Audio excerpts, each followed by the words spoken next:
Hi everybody, welcome back to my channel. Today's video is going to be, I'm a bit nervous to film this, to be honest, because I just found out I am pregnant again, and I'm equal parts excited and kind of nervous at the same time, because I feel like it's so different when you go through pregnancy after you've had a loss. So I just wanted to talk a bit about that, kind of share with you our progression, how it's been going so far, and also just kind of my feelings going through pregnancy after loss, because it is such a different experience as to when I was pregnant the first time with my son. If you don't already know, I already have a son, Victor. He's 4 years old, and I had absolutely no issues in his pregnancy. So it's just a whole different experience. Like, I experienced a miscarriage since then and 3 chemical pregnancies.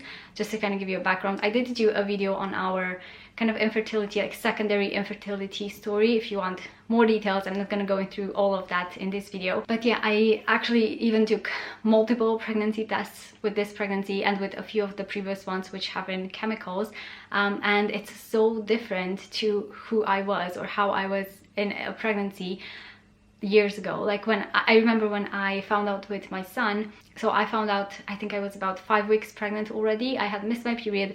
I took a pregnancy test, it was positive, and that was it. Like, for me back then, that meant, oh, I'm gonna be a mom in 9 months. Like, of course, in the back of your mind, you always know miscarriages and, you know, a possibility, like it can happen, but I always kind of felt like it's not gonna be me. I don't know, you never feel like you are going to go through those things, if you know what I mean.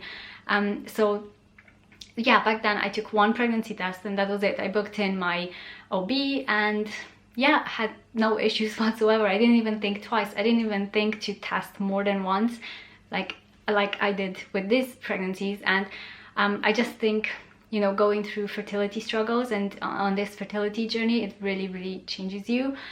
And I do feel like I am more anxious when it comes to pregnancies. I wasn't like this with my first one. I think it's inevitable. Like, you're not going to feel the same way as you did the first time. With this pregnancy, I actually took a pregnancy test at 10 days post-ovulation. So I'm gonna give you just kind of a quick background. If you haven't watched my previous video, I am taking fertility medication, just basically hormones. So I'm taking progesterone and something for my thyroid, because I do get thyroid issues, but only when I'm pregnant, weirdly enough, or at least so far. So they only spotted that when I had my chemicals. I had tests before when I wasn't pregnant, in the months where I didn't have a positive pregnancy test, and they turned out fine. So my thyroid kind of goes off only when I get pregnant, which is kind of difficult to diagnose, because obviously you can only diagnose it when you're already pregnant, if you know what I mean. So thankfully I was diagnosed with that, so I'm getting treatment for that, and also the progesterone. So I'm on progesterone pessaries, which means you insert them vaginally, which is wonderful, but oh well, you've got to do what you got to do. So I'm taking progesterone twice a day, once in the morning, once at night, and I have to lie down for about 30 minutes each time, just to kind of make sure it's all absorbed, you know, before you get up. So that's kind of the fertility treatment that I'm taking at the moment, because everything else seems fine. Like, my infertility has been mostly unexplained, aside from these 2 things that I've kind of recently discovered. So because I'm on progesterone, this means my fertility doctor told me I need to take ovulation tests, which I had done in the previous months, just because I like in the first like 6, 8, 9 months of trying, you know, for baby number 2, I was absolutely fine. I feel like I was quite relaxed. I felt like it would happen fast, because my previous pregnancies happened so fast. Like, it was 1 or 2 months, which I realize now how lucky we were for that. So I didn't really take ovulation tests because I just assumed it would happen. But then after a while I started thinking, okay, maybe I should take some ovulation tests just to make sure I'm ovulating, to make sure everything's right, to kind of get a better idea of when my fertility window is. So I had been taking those even before I saw my fertility doctor. And then once he prescribed me progesterone, he mentioned that I need to take ovulation tests to know exactly my ovulation day, so that I can start progesterone basically the day after I ovulate. So that's what I did this month as well. And then I have to take progesterone for that 2-week wait, like the 2 weeks after ovulation, until either you get your period or you get a positive pregnancy test, obviously.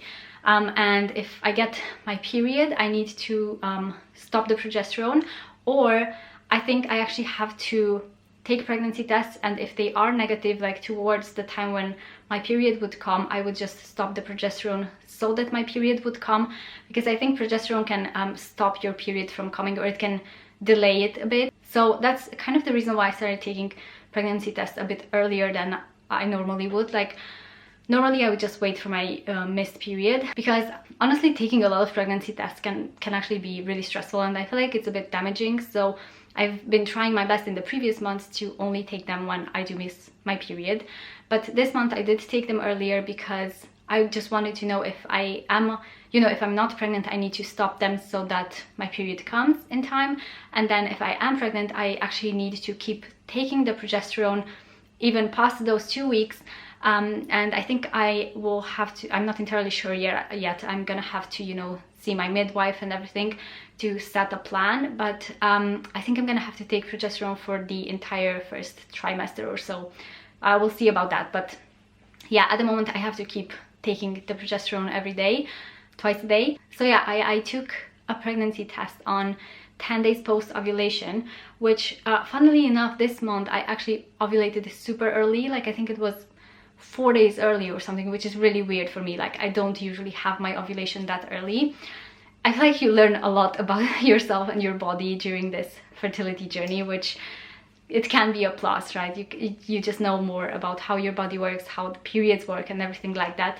So I took a test on 10 days post ovulation, and it was a very faint line. I'll try to include a picture right here. So it was a faint line, which obviously means you're pregnant. A faint line always means you're pregnant regardless of how faint it is. And the thing is, it's so weird because I didn't really feel that initial excitement. Like I was excited to, you know, be pregnant, but in the back of my mind I felt like, oh, maybe, you know, this might be a chemical as well, this might be a miscarriage as well. It's just, it kind of sucks that it takes that joy away from you. Like this infertility journey, it really does take a bit of that joy away from you. So I was kind of cautiously optimistic, but still quite anxious at that time. But you know, I kept taking my progesterone because that's what I was supposed to be doing. And then I took another test like each day, I think until about 16 days post ovulation. So I've got 10 days post ovulation, 11, 12, 13, 14, then I skipped a day, and then I took one on 16. And on 16 days post ovulation, it was what they call, this is what I learned on the like fertility forums. I had no idea this is what it's called, but it's a dye stealer, when basically the line that says you're positive, like the positive pregnancy test line, is darker than the control line, if you know what I mean. So apparently that's a dye stealer, which I got on 16 days post ovulation, and it did kind of calm my nerves seeing that line getting darker each day, because when I had chemicals previously in the previous months, it never got that dark. Like it was a faint line, got a tiny bit darker, and then it started fading away again. And I think it's because maybe it's the thyroid thing, maybe it's the progesterone, I don't know, because I know progesterone keeps your uterine lining from shedding, like from getting your period, because it's, you know, progesterone is supposed to go up when you get pregnant, and I think maybe mine wasn't going as high as it needed to, and so my body was just going into period mode even though there was a baby there, if that makes sense. So I think that's maybe what was happening. So I was really hopeful that the progesterone would work, and I think so far, fingers crossed, it has worked. Like the lines are getting darker and darker each day. I've never gotten a line as dark when I had a chemical, so I don't know, like obviously it's really early, anything could happen, but I am feeling really hopeful. I really feel like this will work out. Like, and I also wanted to mention kind of a few pregnancy symptoms that I've already had. Even though I'm only 4 weeks or so, I already have them, and I'm not sure if it's from the progesterone, because that can give you a lot of these symptoms too, like side effects. So it could just be that, or it could be the pregnancy, like I don't know. But I have been feeling so tired, and by noon, like noon time comes after we have lunch, I crash. Like I'm so tired, I just need to lay on the sofa, and I'm not usually like that. And I do get tired as a mom, obviously, but not to that extreme, if you know what I mean. And this tiredness thing is always the case for me in my first trimester. This has been for all of my previous pregnancies. So that's kind of usually my first sign that I'm pregnant. And in the past 2 days or so, I've been getting nausea really bad. So that's definitely a sign. But again, not sure if it's, you know, early from pregnancy or if it's from the progesterone.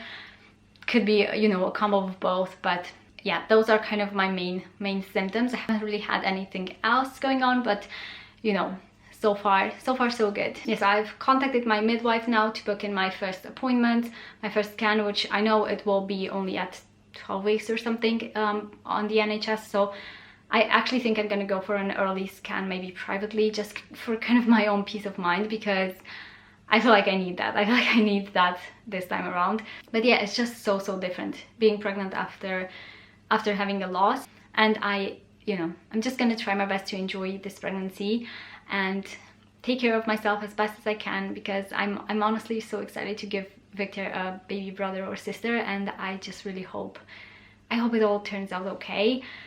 Yeah, you never know, do you? But I guess the only thing we can is have that hope. But yeah, that's a bit of a kind of an update on me. Now, by the time you see this video, it will probably be way later in the pregnancy, because I'm not sure if I'm gonna put it up early, just kind of for self-preservation kind of thing. But yeah, I didn't even mention, I think today I am about 4 weeks and a bit pregnant, so it's still so early. But yeah, I'm just really hopeful that it will go okay. And I think my due date at the moment, it should be around February, like beginning of February or something like that. So yeah, I do hope you guys have enjoyed this video. If you are going through kind of your pregnancy after you've had a loss, I know it's, you know, such a difficult journey, but I hope you know that you're not alone. And if you ever need a chat, I'm always on Instagram DMs replying to people. I know, especially when you're really early like I am right now, you don't really have a lot of people to talk to, because maybe you don't want to mention anything, especially after you've been through a loss. Like, you know, that's a very real possibility, and you don't want to talk to anyone about it, or not a lot of people, because you know it can happen again, and it's really hard to have to keep all of that to yourself. So if you do feel like you want to talk to someone and you don't have a lot of people around you that you can talk to, I'm always here, and it's not like I'm gonna tell anyone, if you know what I mean. But yeah, we are excited and hopeful, and by the time you see this video, it will be way further along in the pregnancy. So I hope everything went well, and yeah, thank you for watching this video, and I hope you're having a lovely day, and I'll see you in my next video. Bye guys!